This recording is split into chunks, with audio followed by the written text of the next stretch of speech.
Assalamualaikum warahmatullahi wabarakatuh. Apa kabar anak-anak? Sehat? Semoga kalian selalu dapat diberi kesehatan oleh Allah Subhanahu wa taala.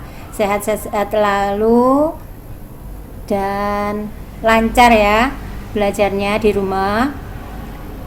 Sebelum saya membahas tentang bab 2 yaitu mengenai teknologi informasi dan komunikasi, mari kita berdoa dulu, semoga Allah memberikan kelancaran dan kemudahan dalam pembelajaran hari ini.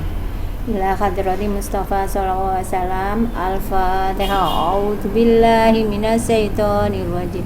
Bismillahirrahmanirrahim.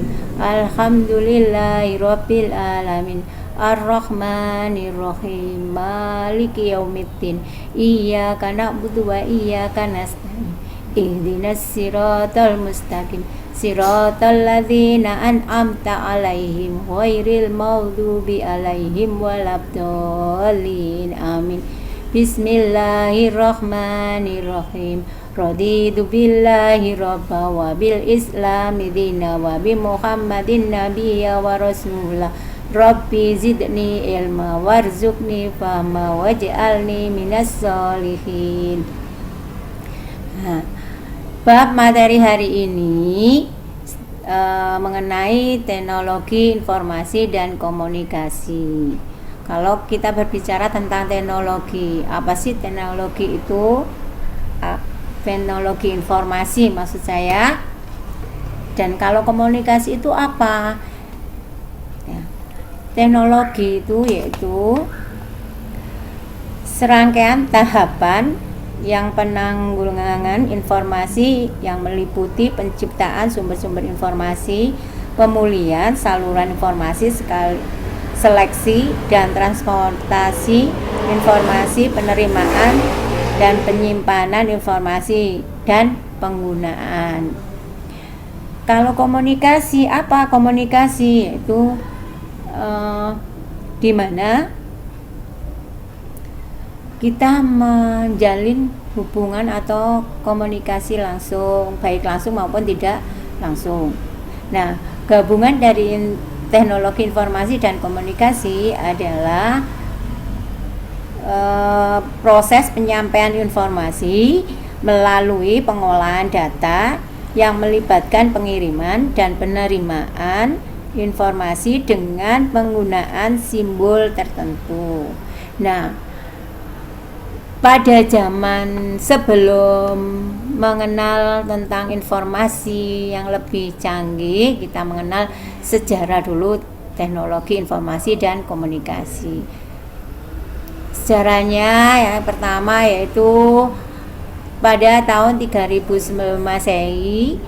Pada zaman itu pertama kali kita mengenal tulisan yang digunakan oleh bangsa Sumeria dengan menggunakan simbol-simbol yang dibentuk dari pektografi. Contohnya pektografi itu seperti ini. Sebentar.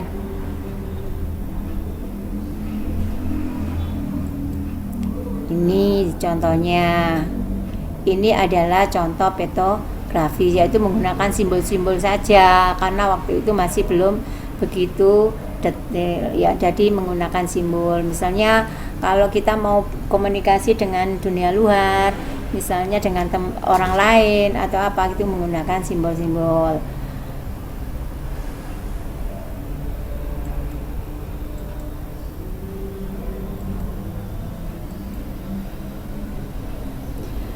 Pada tahun 2900 sebelum Masehi, pada tahun itu negara Mesir kuno menggunakan huruf hieroglif.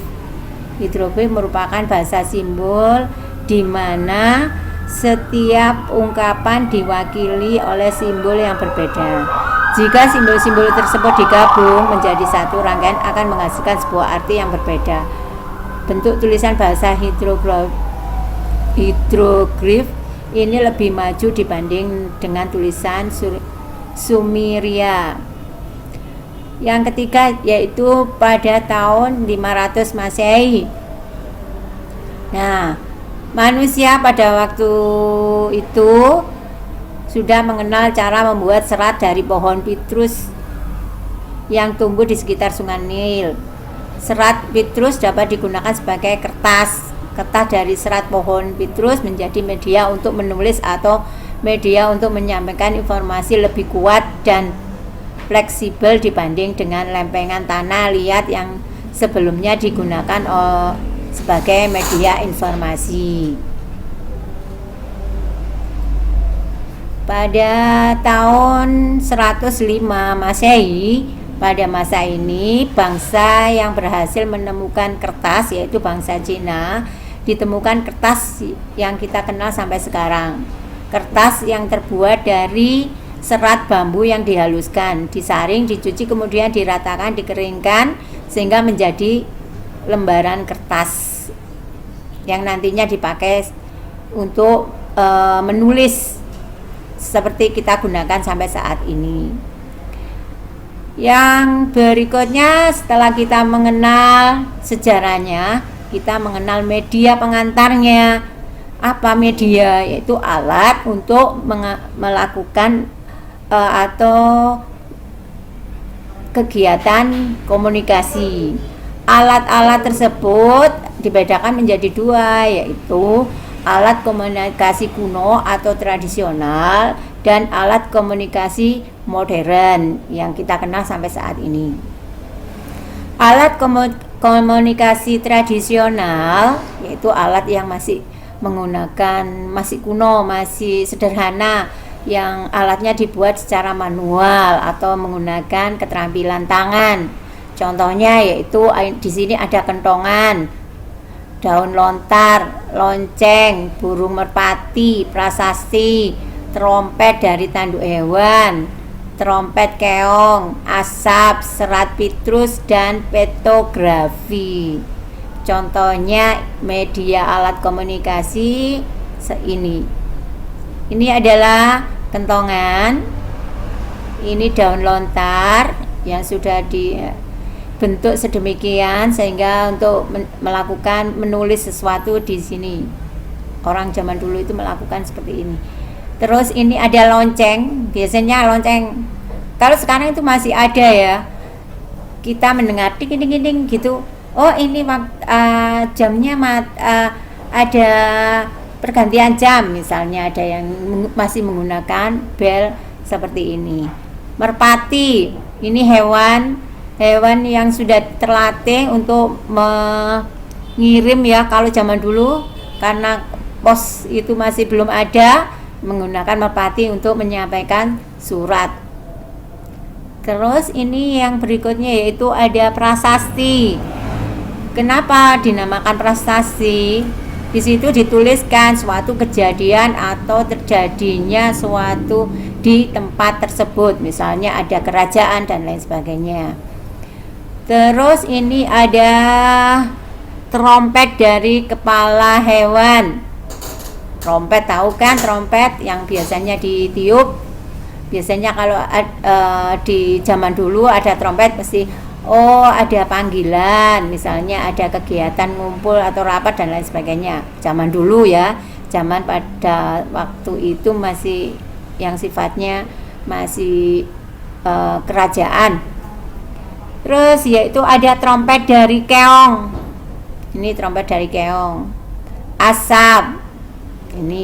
Asap ini walaupun sampai sekarang juga masih bisa digunakan apabila kita darurat ya. Misalnya di tengah hutan kita tersesat, kita minta tolong, nggak punya alat apapun, kita menggunakan ini, asap. Ini menunjukkan komunikasi kita dengan di luar. Berarti ada orang yang minta ditolong atau butuh pertolongan kita.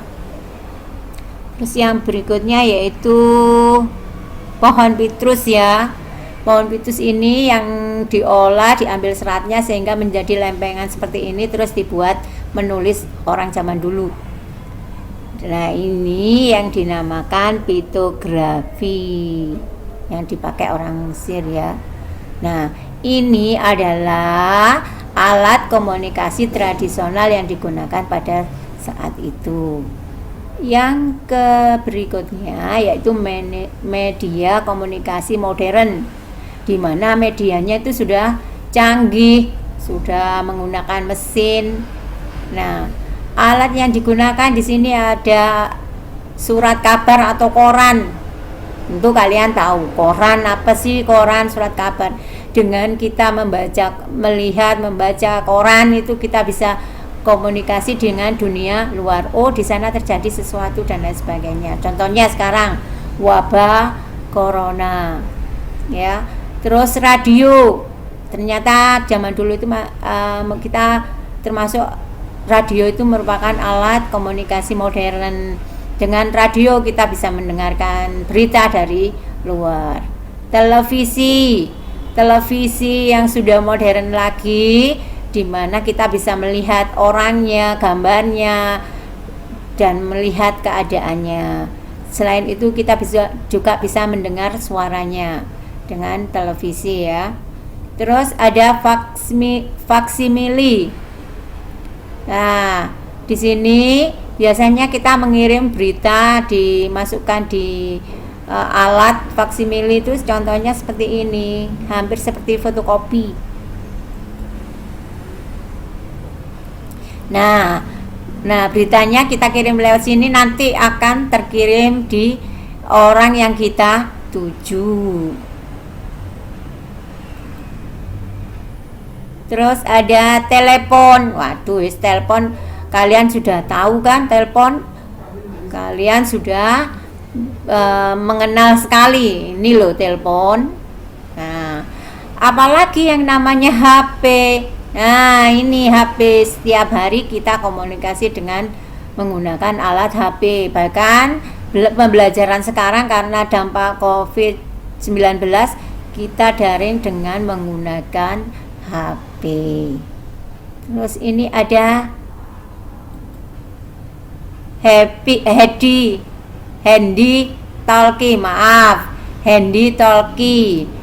talkie ini seperti ini.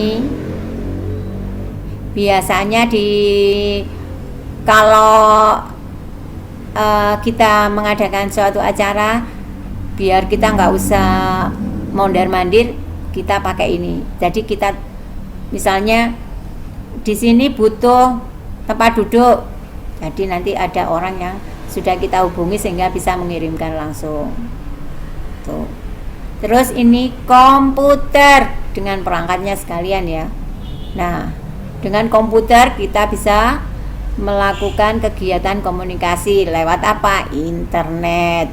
Internet itu banyak, bisa lewat WA, bisa lewat Twitter, bisa lewat IG, bisa lewat dan lain-lain sebagainya, banyak sekali.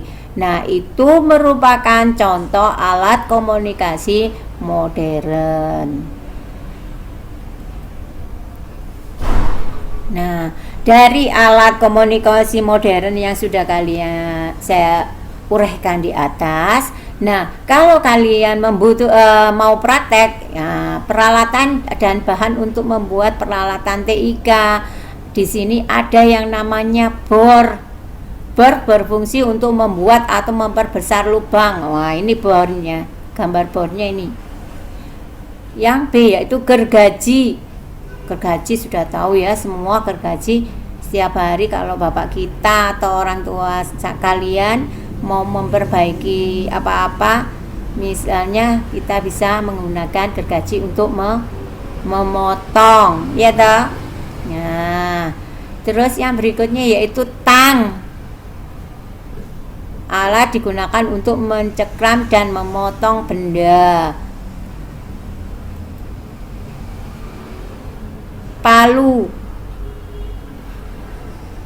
Palu atau martil adalah alat yang digunakan untuk memberikan tumbukan pukulan pada benda. Gunting seng adalah alat yang digunakan untuk memotong seng atau sejenisnya.